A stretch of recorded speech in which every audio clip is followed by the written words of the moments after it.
For our isometric push-up, then we're gonna begin with our hands shoulder width apart and in a top of a plank position. We wanna make sure that our feet are squeezed together and we can squeeze our glutes. So what I don't want to see here is that our butt is lifted all the way up here, or that we're just slagging and hanging with our butt down here. So get into a high plank position. I want your back to be stable as a tabletop and then squeeze your glutes. From here on, squeeze your shoulder blades together to begin the motion, and then imagine that you're gonna pull yourself towards the ground.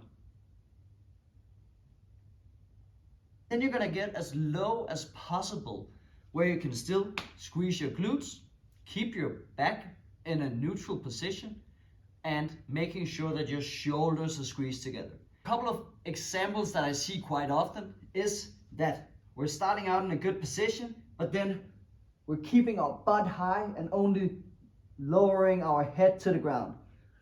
We call that the chicken position.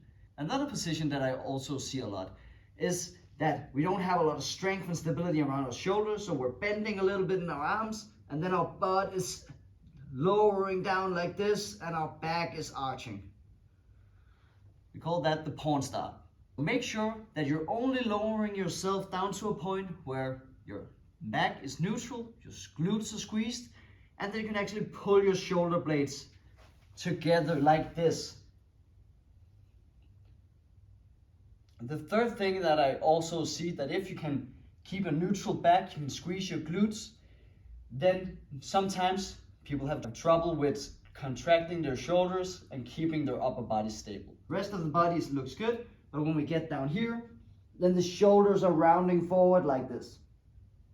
So again, only lower yourself into a position where you can squeeze your shoulder blades together, and then you get as low as possible.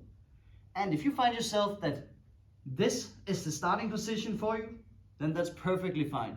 Then you're gonna build up from there, and every time that you can hold a certain position for 60 seconds, 1 minute, then you're gonna try to get lower and find a new starting position. I recommend that you begin with a position that you can hold for 20 seconds, and then you're gonna make it harder from there.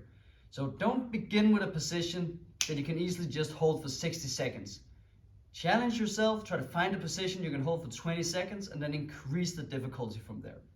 And if you can get your body in a good position, glutes squeezed, shoulders together, neutral spine, and get all the way with your chest down to the ground, then you're gonna elevate your hands on yoga blocks or on step boxes or something like that, so you'll get into a deeper position to make the exercise more difficult. And that is our isometric push-up.